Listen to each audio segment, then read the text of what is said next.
Over the past few weeks, we've been on a rocket to the Republican nomination. It's been a rocket.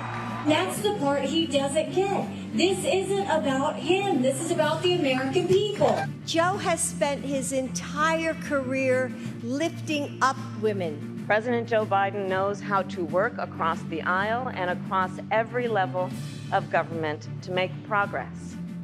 Hello, everyone. I'm Major Garrett in New York. Can you believe it? They let me come to New York, and we even broke out those special whiz-bang graphics that lets you know that this is a special edition of America Decides Super Tuesday. 16 states, and don't forget, America and Samoa are holding presidential nominating contests today. And in 15 of those states, voters will decide between former President Donald Trump and former UN Ambassador Nikki Haley. Trump, as we know, has a big lead in the delegates and in polling, and we expect that delegate lead tonight to grow quite possibly substantially. Now, here's how the evening is going to play out. The earliest polls close at 7 p.m. Eastern, but at this moment, we are awaiting the first exit polling coming to our data desk from voters in North Carolina and Virginia. My colleague, Anthony Salvanto, is examining those numbers now and will bring them to us shortly. But first, let's go to our CBS News political reporters who are in the field. Olivia Rinaldi is at Mar-a-Lago with the Trump campaign. Nydia Cavazos is following the Haley campaign in South Carolina. Torian Small is talking to voters in Charlotte, North Carolina. Olivia, I want to begin with you. Set the scene for us at Mar-a-Lago. What are the expectations?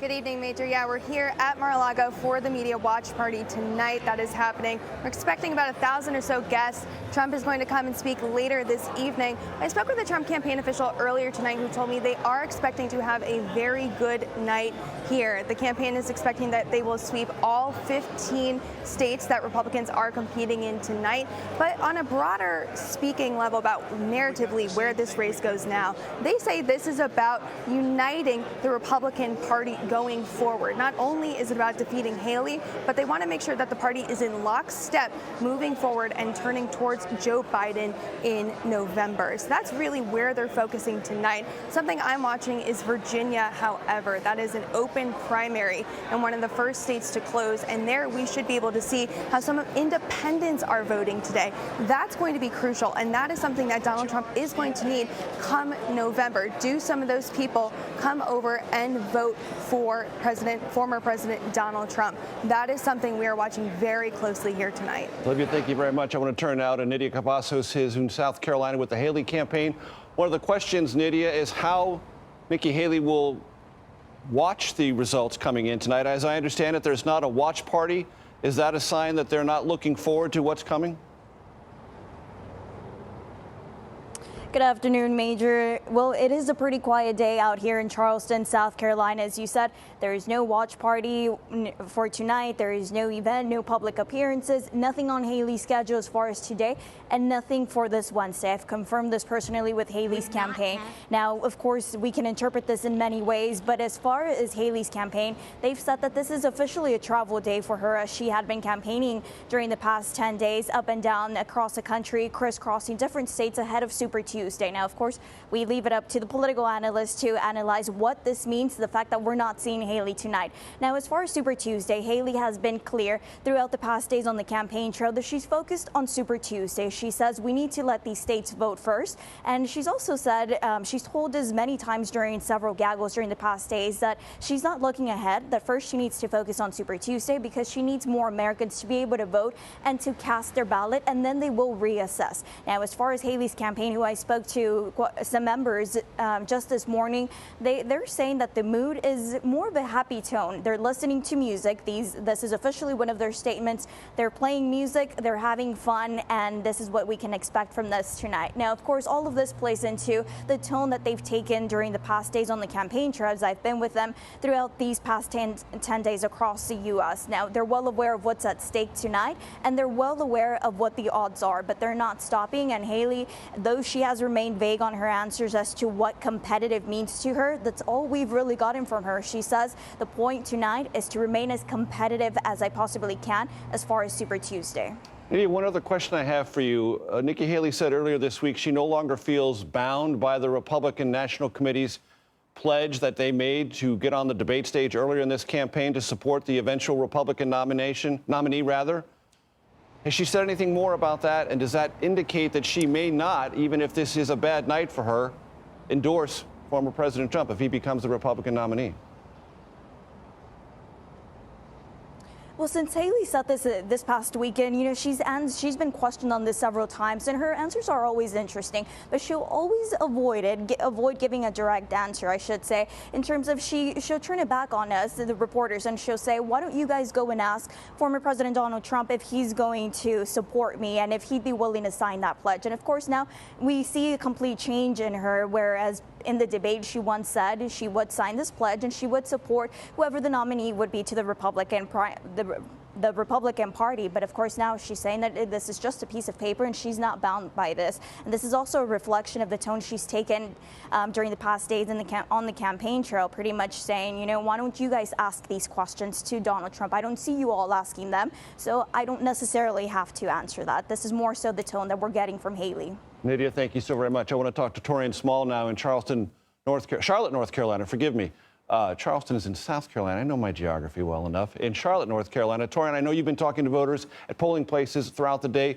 Give us a sense of what's either on the mind or if there's a detectable level of high or low enthusiasm based on what you've been able to see.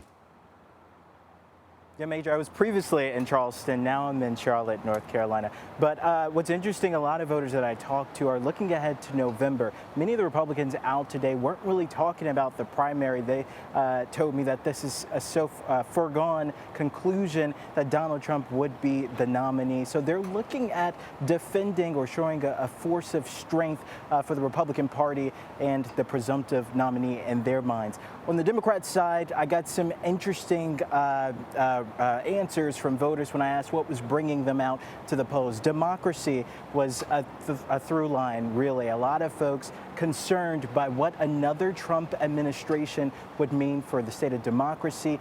There were also a few, not too many, not like we've seen in Michigan, but a few uncommitted Democrats, very unsatisfied with the Biden administration's response to the Israel-Hamas conflict. So we're seeing quite a bit of tension within the Democratic Party, not so much on the Republican side, but again, this is one of, or actually it's the only battleground state at play here at Super Tuesday. And many folks that I talked to in both the Republican and Democratic parties say that they believe in November, this will definitely be a state at play. Torian Small in North Carolina, thank you so very much. Also, my thanks to Olivia Rinaldi and Nydia Cavazos. And stay with CBS News all night for our continuing coverage of Super Tuesday. You can join me at 8 p.m. Eastern for a special edition of America Decides as we get the latest results from across the country. Senior spokesperson for the Biden campaign joins us next to discuss the challenges, and there may be many of them, that will face the president's re-election campaign. But before we go, throughout this hour, we're going to do something we really enjoy. We're going to take a look at iconic Super Tuesday moments that have shaped elections and our memory of previous elections. 4 years ago, President Biden's campaign went from almost dead, well, to prime position. Let's take a listen. So I'm here to report we are very much alive. And make no mistake about it, this campaign will send Donald Trump packing.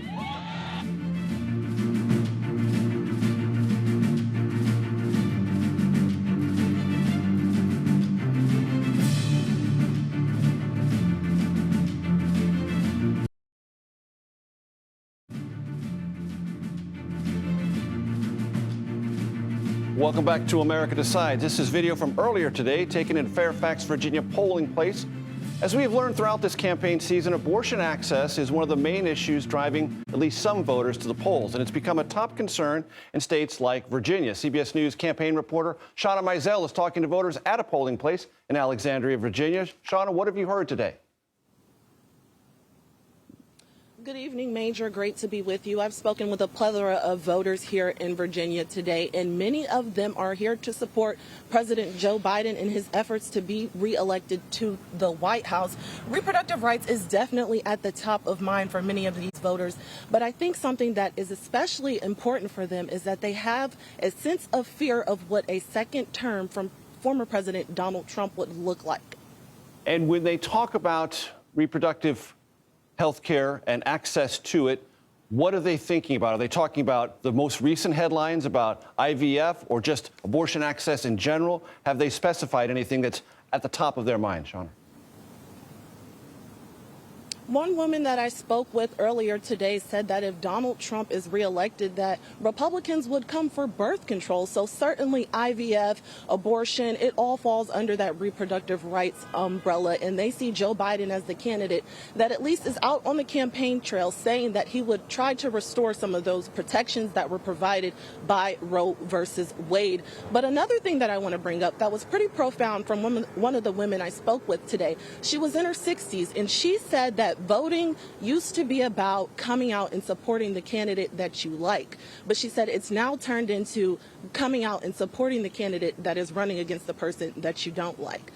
And Shauna, any sense from that polling location that you're at in Arlington that what turnout has been like today? Are poll workers telling you high, low, medium, about average? What are they telling you?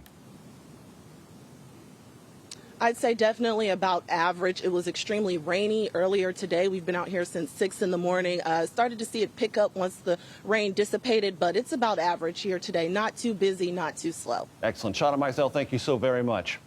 Biden campaign is expecting a shift to the general election after tonight, if it hasn't begun already. Senior spokesman for the Biden campaign, Kevin Munoz, joins us now from Wilmington, Delaware. Kevin, I just suggested that the general election and its framing has already begun. Would you agree or disagree with that? Look, what's going to be really clear tonight to a bulk of the American people that have been focused on their everyday life is that this is going to be a rematch between President Biden and Donald Trump. And so by all the metrics that matter to us as we look towards this general election, we are on stronger positioning. We have a stronger coalition. Donald Trump has seen huge divisions. He does have an operation for a general election campaign. We have $130 million behind us. And on the issues, we are on the right side of abortion rights, gun violence, and tax cuts. And that's what we're going to focus on in this race. Is North Carolina a battleground state for your campaign? And if so, why? Look, North Carolina is a state where the Biden-Harris coalition is strong, and we really have the resources earlier than ever to talk to voters about the issues that we know matter to them.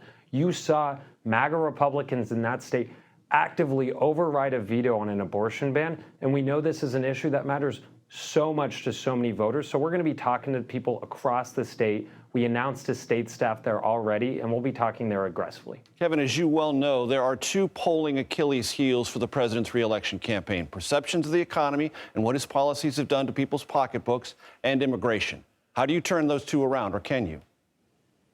Well, look, I think it's really important to understand that there's only one guy in this race that is focused on solutions and making the lives of the American people better. When it comes to immigration, Joe Biden worked in good faith with Senate Republicans to deal a tough and fair set of standards to reform our immigration system. When it comes to the economy, Joe Biden got us out of COVID and has lowered costs for the American people and created opportunity.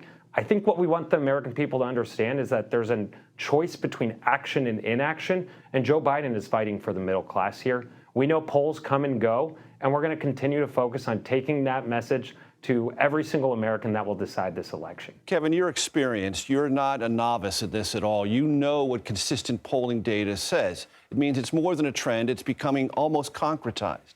On an immigration and the economy, the president, as a re-election candidate, is behind both Trump on both of those issues.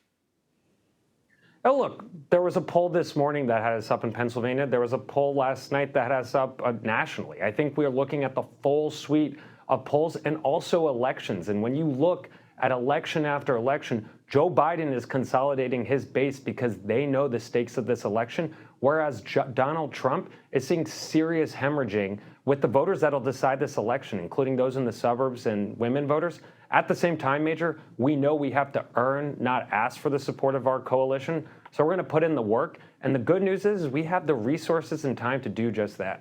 What are you looking at tonight, Kevin, as you see results coming in? There are efforts to, if not replicate what happened in Michigan, 100,000 or so voters voting uncommitted, but in other states like Minnesota, Massachusetts, Colorado, California, some efforts to try to get uncommitted to send another signal to the Biden White House about Israel, Gaza, and if not dissatisfaction, a look for some other either rhetoric or policies there. Well, first of all, we're encouraged that every American is participating in our democracy, and that's a top-line difference between us and Donald Trump, who has actively worked to undermine our democracy. Look, I think we were really encouraged last week in Michigan to see 600,000 Michiganders turn out in an uncontested primary for the president. And we know that we're going to continue to replicate those turnout standards across the primaries. We're also going to be looking at what's happening on the Republican side. What I said earlier, we're seeing serious issues for Donald Trump with some of the key voters that we think are gettable. So we're going to be talking to them and the original coalition that sent us to the White House back in 2020 and reaching them throughout this cycle. Kevin, you mentioned a moment ago resources. You do have more campaign cash than former President Trump does, and it's not close. But that campaign cash only materializes in ways that can move polls if you're spending it on things people can see. When is that going to start happening? Well, look, I think we've been starting in earnest to reach the coalition that is decisive to this election back in August with a historic investment into Black and Hispanic media. At the same time, we know the work that we need to do, especially come spring and summer, when voters are finally deciding and thinking about the choice that's going to be in front of them. So throughout this month, throughout the spring and the summer, you're going to see more offices opening. You're going to see a paid media program really begin to scale up and be doing the outreach that we know matters, person to person, friend to friend, about the stakes of this election and how Joe Biden is delivering for them. Coming to us from Wilmington, Delaware, the campaign headquarters of Biden-Harris, Kevin Munoz, thank you so very much. We're getting a first look at that exit polling data. Next, we will analyze what voters in key states are saying. But first, when Super Tuesday came around in 2008, John McCain had his eye on the general election. In his speech that night, he argued how his Republican Party could maintain the White House despite President Bush's unpopularity and a very shaky U.S. economy. The, quote, independence voters and, frankly, the old Reagan Democrats will come our way because I think we will have a message that will appeal to all of them. I would emphasize, I see, in all due respect, the two Democratic candidates moving further and further to the left.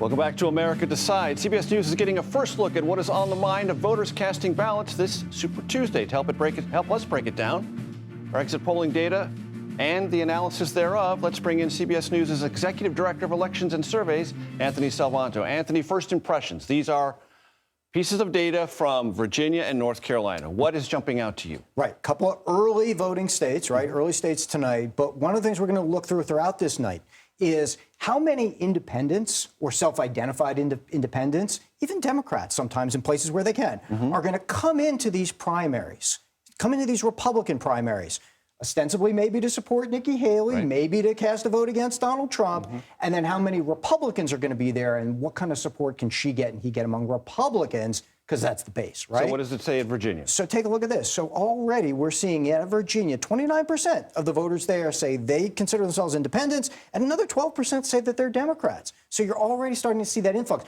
I want to take this one step further. When you get the results tonight, when you talk about can Nikki Haley exceed expectations, et cetera, these are going to be in the mix. That may help her exceed expectations. We don't know yet, but that kind of will be in the mix. And a quick note for the audience, these numbers will shift as the evening progresses because they are still being assembled.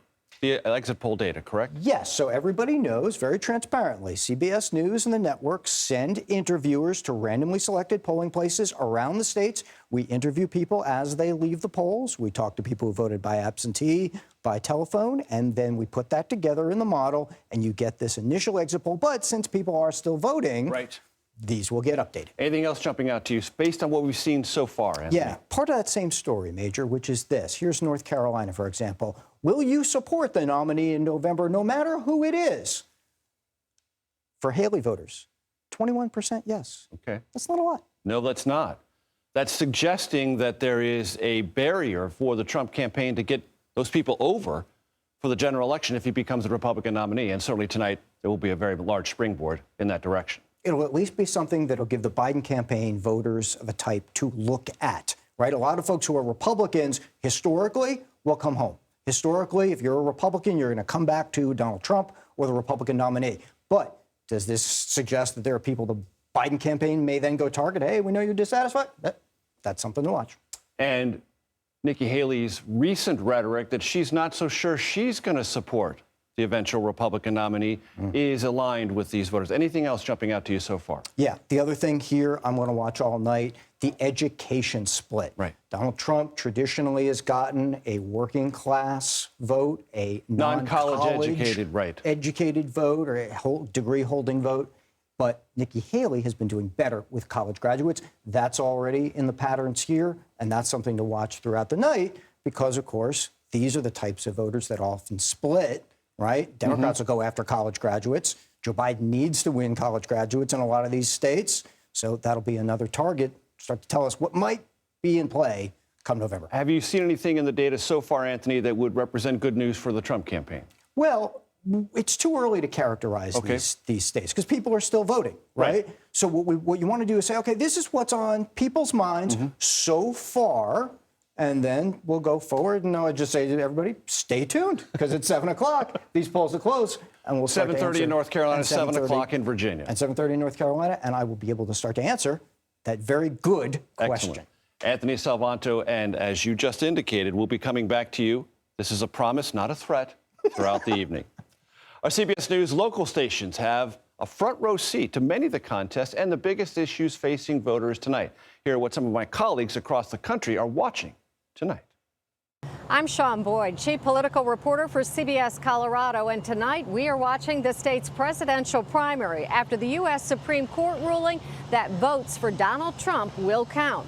The Secretary of State printed ballots with Trump's name on them, awaiting the high court's decision. Colorado is heavily weighted with independents who can vote either the Republican or Democratic ballot. As of this morning, 29% of active eligible voters had turned in their ballots, with Republicans outvoting Democrats. One of the biggest races we're watching in the Lone Star State is for U.S. Senate, specifically the Democratic primary. North Texas Congressman Colin Allred leads a crowded field in the polls, and he may win outright and avoid a runoff. His biggest competitor is State Senator Roland Gutierrez of San Antonio, a progressive Democrat who was the most outspoken state lawmaker for gun restrictions after the tragedy in Uvalde. Allred is more moderate and has raised more money than anyone, including Republican incumbent Ted Cruz, who's seeking a third term. While Cruz won a very close race in 2018, analysts say it will be a big challenge for a Democrat to unseat him this year. Border security is the top issue in Texas, and every Republican is running on this issue, but not the Democrats. I'm Christina Hager in Boston, Massachusetts. This is a state where more than half of the voters are registered as unenrolled. That means they can choose whichever ballot they want to fill out for the primary election, either Democrat or Republican, and they can wait right up until the last minute when they walk in. So we're watching to see how it all plays out, not only here in Massachusetts, but also for the elections in Maine and Vermont. Thank you all for your reporting. I want to bring in CBS News political director Finn Gomez for some analysis on this Super Tuesday. Finn, this isn't a typical Super Tuesday where there is actually real competition. It's going to be kind of a walkover tonight for former President Trump and President Biden. What does that tell us about where the general election campaign sits? I spoke to folks from both of those camps, senior advisors to both President Biden and also to former President Trump, and they tell me that this is the unofficial start of the general election. Like tonight will be the night where we pivot and we get into the general election mode. Typically, as you said, traditionally, it's. You can stand up. Oop. Well, we're going to do that. Interesting. One of the things we like to do here is kind of have an informal approach. So we're going to adjust your seat right as we're talking on camera. Finn. Yeah. Keep going on, please.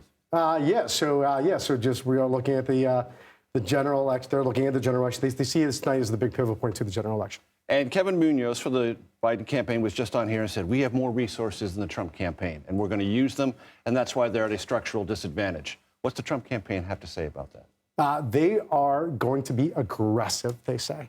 Aggressive what? Raising money? Raising money. They know that they're at a disadvantage as it stands right now. They believe they can make up ground as they pivot into the general election.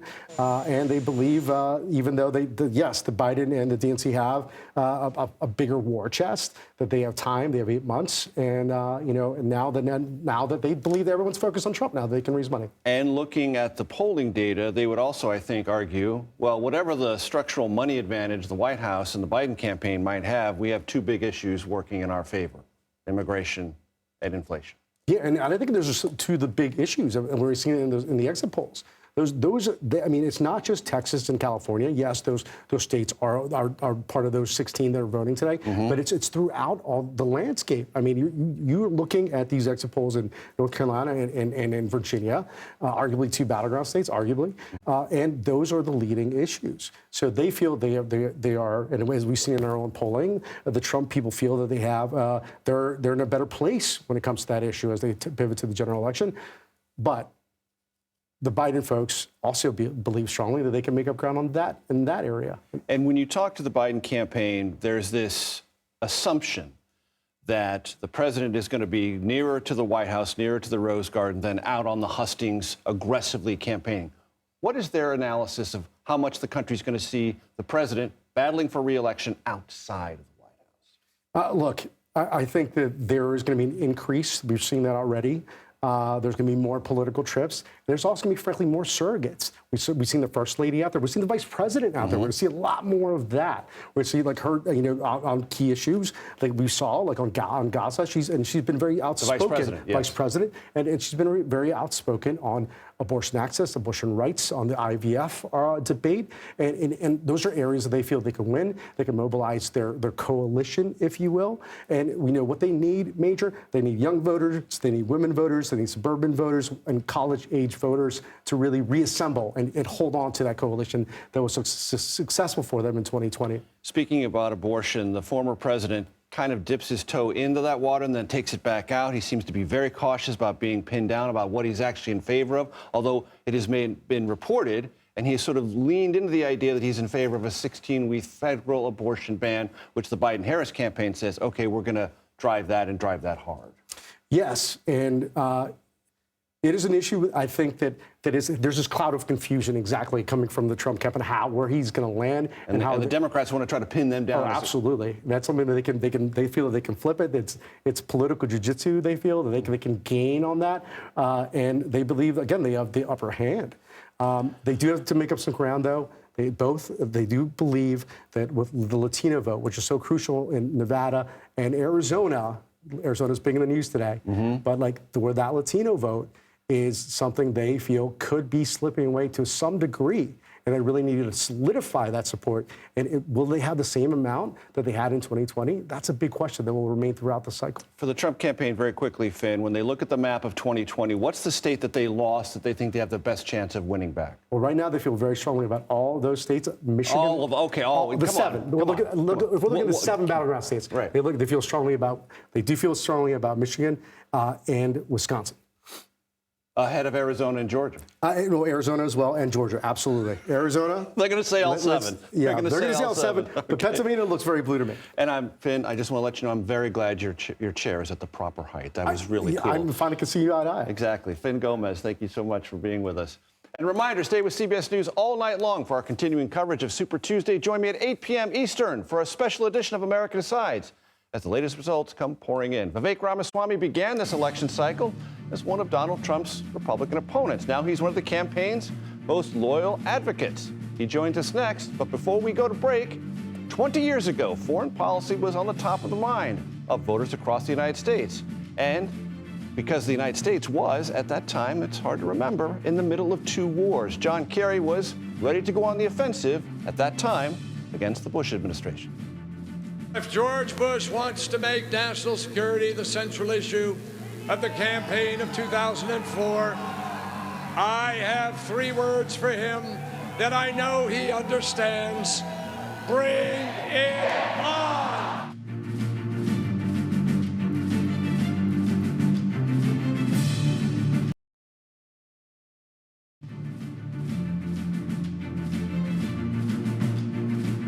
Welcome back to America Decides. That is tape from earlier today, Bloomington, Minnesota. Voters going to the polls on this Super Tuesday.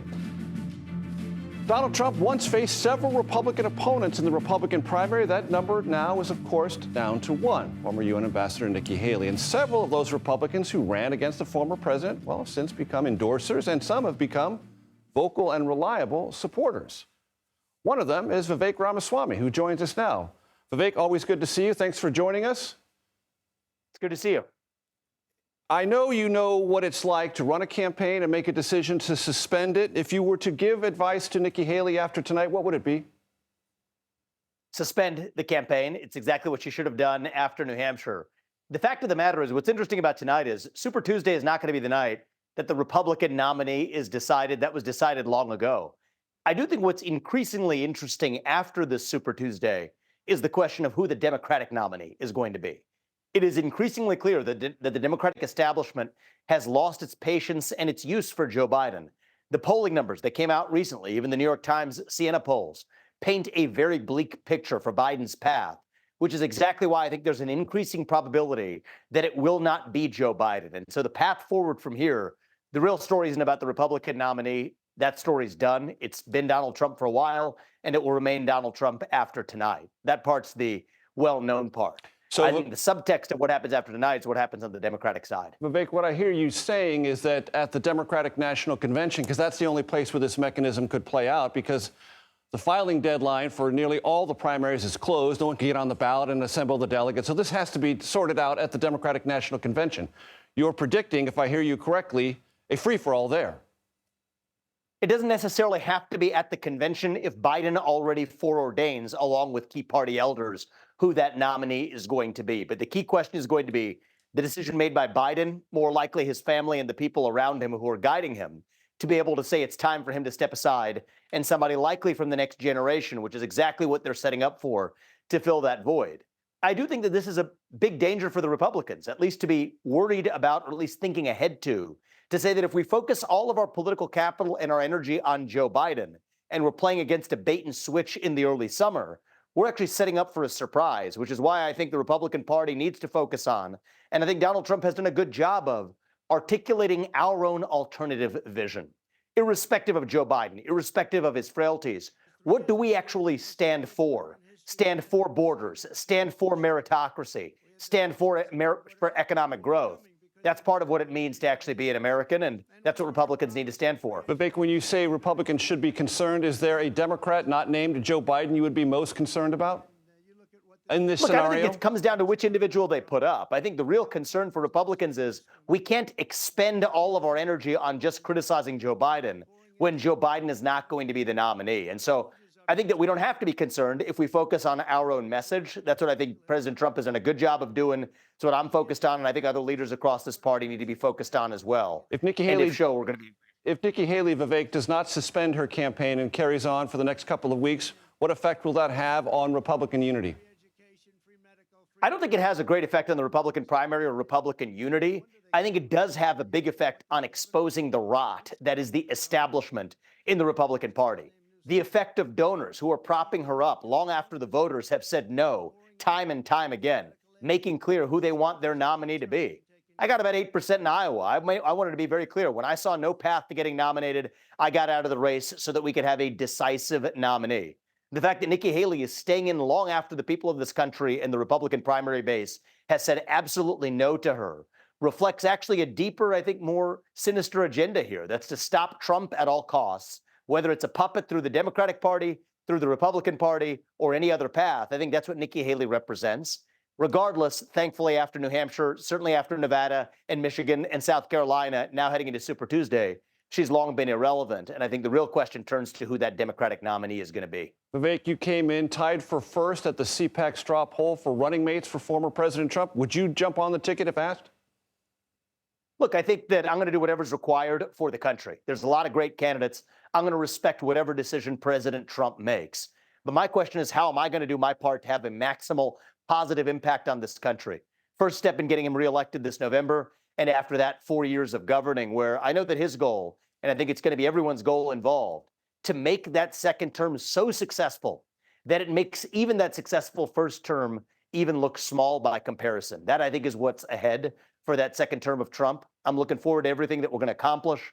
But for now, I think the focus is going to be on winning in November. And I want to say this, Major, is I do think that it can't just be a razor-thin margin this November. I think this is an opportunity for a decisive moral mandate, a Reagan 1980-style victory that, dare I say it, could unite this country.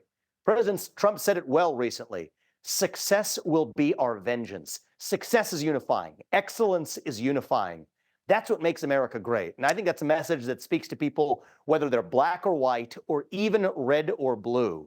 That, I think, is a message that not only can deliver President Trump back to the White House with a decisive mandate, but unite and rebuild this country. And I know that's what he's focused on.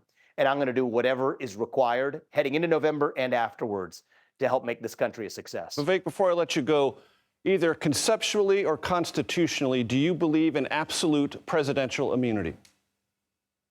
So look, this framing of absolute presidential immunity, with due respect, is the wrong framing. The question is, for actions that fall within the president's decision-making power as U.S. president, should the president be immune for decisions made as U.S. president?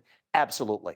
That's something the Supreme Court has held in the past. It has been a long-standing view, even dating back to the Nixon era, and for good reason, because if a president is going to be second-guessed, you have presidents who have made decisions for where there have been collateral damage in places like Afghanistan to Iraq, civilian deaths, in other places around the world too.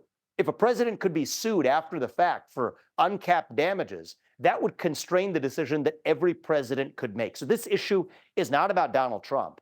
It's about whether we want to have a U.S. president and a commander-in-chief who has the latitude to make the hard decisions without thinking about tort liability or lawsuits or even worse, criminal prosecution after leaving office. That's something our founding fathers never envisioned, and I don't think it's something that we should envision today either. So I do hope the Supreme Court comes down on the right side of this issue to say that for presidential actions executed while U.S. president, there should be no legal liability after office attached to it, let alone criminal liability. Vivek Ramaswamy, thanks so much for your time. Thank you. The theme of tonight may be picking a party's nominee, but many congressional races, well, they might be effectively decided on this Super Tuesday night. We'll explain why. That's ahead. But first, 8 years ago, well, Donald Trump was shocking the political establishment. He might still be doing that during his first run for the White House. Here he was with then ally Chris Christie at his side following a dominant Super Tuesday performance back in 2016. I would love to see the Republican Party and everybody get together and unify. And when we unify, there's nobody that's going to beat us.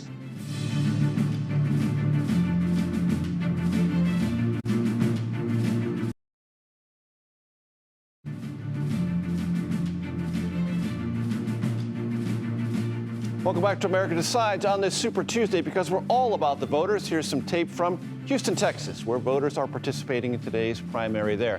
Of course, the marquee matchup on this Super Tuesday, President Biden and Donald Trump. But it's not just that. And there's, of course, Nikki Haley. We mentioned her. Congressional primaries are also underway in all the states. And according to an analysis from the organization Unite America, think about this. Up to 25% of the U.S. House could effectively be decided today. That's because of how many partisan districts there are. For example, whoever wins the Republican nomination in a deeply red district is virtually guaranteed to defeat their Democratic opponent in November, and vice versa on the Democratic side. Nick Troiano joins us now. He's the executive director of Unite America. Nick, I know you've done a lot of research on this. Explain to my audience and our audience how about a quarter of the House could basically be decided tonight without many people even realizing that. That's right, Major. Most of our elections for Congress are not decided in November. Because our congressional districts are so lopsided for one party or another, they're actually decided in the party primaries months before, including today on Super Tuesday, and a quarter of all of our seats in the House of Representatives. And that's why I describe party primaries as being the primary problem in our politics today. It disenfranchises millions of voters and, moreover, has incentives that lead our elected officials to pander to the base of their party rather than represent a true majority of Americans. And ultimately, that's why we see such gridlock in Washington and our inability to address many of the problems that most Americans care about. And Nick, you used that very loaded word, disenfranchised. I want you to explain to people what you mean. It doesn't mean voters can't participate. But what I think you're saying is because participation rates tend to be lower in primaries, a smaller than imagined sector of voters actually make these decisions.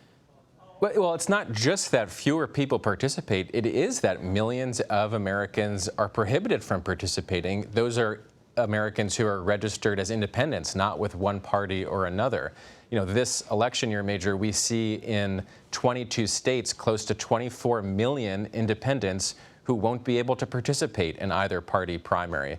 And they are denied the ability to elect who actually represents them. These include a majority of veterans, a majority of young people. So we're telling folks that are the future of our country, those who fought for our country, that they don't get to have a say. In our view, that's not just wrong, it's un-American. And there's something we can do about it, which is to pass laws at the state level to open primaries, to give every eligible voter the ability to vote for any candidate, regardless of party. And I really want you to double down on that, Nick, because I think people may not grasp the significance of this. It's a closed primary, and it effectively decides who that member of the House is. It's over, and a not insubstantial number of voters in that congressional district have no chance whatsoever. Let's just use a concrete example in Arkansas, which is voting today. It has 4 congressional districts. Each of those districts are solidly Republican, which means today's primaries are going to be effectively deciding who represents those districts. And in 3 out of the 4, there's only 1 candidate on the ballot. It's hard to call that an election at all. And that's really what is fueling so much of the dysfunction in Washington, because Americans are being denied the ability to even hold their leaders accountable. So if we want more accountability and better results in our politics, we have to open up our election system to allow the majority of voters to decide. And that's what states like Alaska and Maine and others this year are going to be voting on to follow suit with those states to open their elections and really empower a majority of voters. And Nick, you've described the remedy. What's the mechanism to make that remedy real? Is this federal legislation, or do states have to make these determinations one by one? Well, the reason why I believe primaries are the biggest solvable problem in our politics is because it doesn't require a constitutional amendment or an act of Congress. These are laws that can be changed at the state level. And so we may see in upwards of half a dozen states this year, for example, ballot initiatives that would replace both party primaries with nonpartisan primaries to give all voters the right to vote for whomever they want. And in other states that don't have a ballot initiative process, states like New Mexico and Pennsylvania, there's state-level legislation that state-based organizations that United America is proud to support are working to push through. And Nick, what's the lived experience in open primary states? They have no partisanship issues at all? It's not a panacea for all of our challenges, but the lived experience of a candidate, an elected official, is throwing out the old playbook for how they used to win election, which means only knocking on the doors of those primary voters at their party base, and actually going and knocking on the door of every one of their constituents to earn majority support. And that's why I think this can be so powerful for our democracy, to actually have elected officials who care about representing and being responsive to all of their voters, again, not just their party. And Nick, very quickly, when we talk in Washington about a member of Congress voting a certain way because they're afraid of being primaried, this is what you're actually talking about. Right. I mean, one of the races, again, we see today is Tony Gonzalez, a Republican in Texas. He voted for marriage equality in Congress. That was unpopular with the base of his party, and now he's being primaried for it. So this is the pernicious incentive that prevents our leaders from working together and representing a majority of their constituents. We solve the primary problem, and we are able to liberate them to represent all of us. Nick Troiano, thank you very much. Well, that does it for now. Our coverage continues after the break, and we'll be back with a special 2-hour edition of America Decides at 8 p.m. Eastern. Cover all the results as they come in on this possibly historic Super Tuesday. Primetime with John Dickerson begins coverage as the first polls close at 7 p.m. Eastern. You know this already, and you're happy about it. Just a quick reminder, you are streaming CBS News.